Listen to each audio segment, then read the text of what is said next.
Hello বন্ধুরা, তো এরকম ভাবে বাটন প্রেস করে দরজা খুলতে হয় এখানকার লোকাল ট্রেনের। তো এটা দেখতে পাচ্ছেন, এটা হচ্ছে এখানকার লোকাল ট্রেন, যেটাকে বলে রুটাল বান, আমাদের ভাষায় মেবি এটাকে রটাল বানও বলতে পারি আপনারা। তো এই যে জায়গাটা দেখতে পাচ্ছেন, এখানে দেখুন এই সিটগুলো এরকম ভাবে নামানো যায়, আবার এটা অটোমেটিক ওঠায়।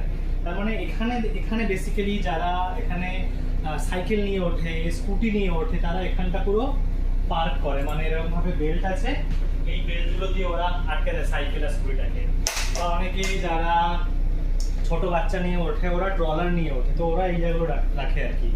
তো এই জায়গাটা আমরা ছেড়ে ওই জায়গাগুলো বসি ইন জেনারেল। বা এখানে দেখুন এই যে এতখানি জায়গা এরকম ভাবে বসি। আর এখানে দেখছেন, এখানের ট্রেনগুলো কিন্তু খুবই নিট অ্যান্ড ক্লিন। এখানে প্রপার ডাস্টবিন দেওয়া আছে প্রতিটা জায়গায় সিটের কাছে, আর চার্জিং পয়েন্টও আছে। তার মানে লোকাল ট্রেন বলে এটা ভাববেন না যে মানে খুবই হাতিপাতি একদম ঝরঝরে, মানে না, খুবই ভালো কোয়ালিটির লোকাল ট্রেন জার্মানি হচ্ছে। তো ইয়েস, আজকে আমরা একটা জায়গায় ঘুরতে যাচ্ছি, তার জন্য আমরা পুরো ট্রেনটা বুক করেছি। না সেরকম কিছু না, মানে এখন ট্রেনটা ছাড়তে লেট আছে এখনো 5 মিনিট, আর এখন বাজে 10টা। তো আজকে ছুটির দিন, তো এই জন্য মেবি খালি আছে। এটা জেনারেলি লোকে অফিস যাওয়ার জন্য ইউজ করে।